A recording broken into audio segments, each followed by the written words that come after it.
Les gars, je vous le dis tout de suite, je suis dégoûté aujourd'hui. Je me disais, ça fait 2 fois que ça fuit. J'ai dû tout démonter, intervenir. Je vous montre ce qui se passe en fait. Il y a un jour, je l'ai pas montré en vidéo, je l'ai pas bien montré comme il faut, mais il y a un jour ça avait craqué. Tout va bien se passer, il n'y a pas de souci. Et là aujourd'hui je me retrouve, je suis intervenu 2 fois parce qu'il y a 2 fuites. Moi je crois que ça venait d'ici là. Mais en fait ça vient d'où? Ça vient du plastique. Et ça coûte quand même 25 € le morceau de plastique, hein. Voilà, ça c'est pas inclus dedans, hein, c'est moi qui l'ai découpé.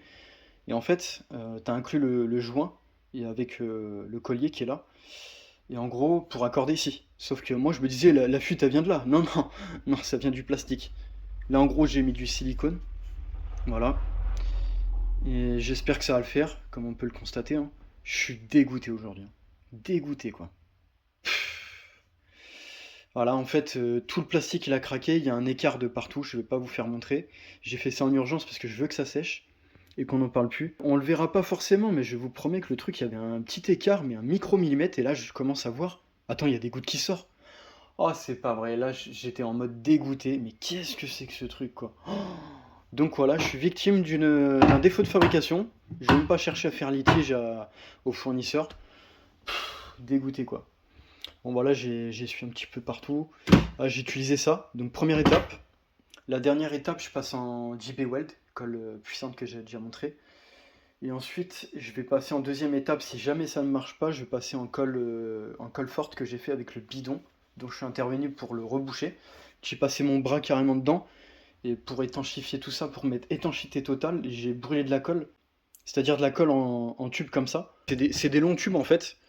Et tu fais ça avec un pistolet à colle en fait. Et moi je l'ai fait ça au briquet. Et j'ai une meilleure fusion de la colle et ça colle mieux. Et bah ça a très très bien marché. Donc deuxième étape que je vais peut-être utiliser, je verrai bien.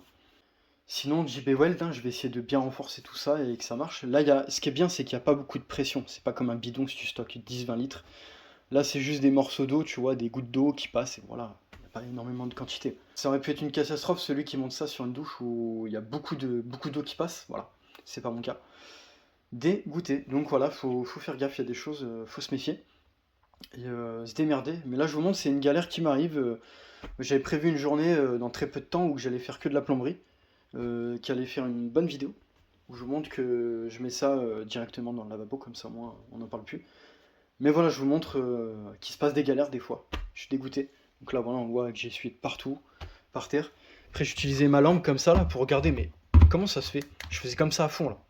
En plus, je l'avais rechargé aujourd'hui là, bien à fond, maximum. Et voilà, catastrophe. Donc voilà, le trou.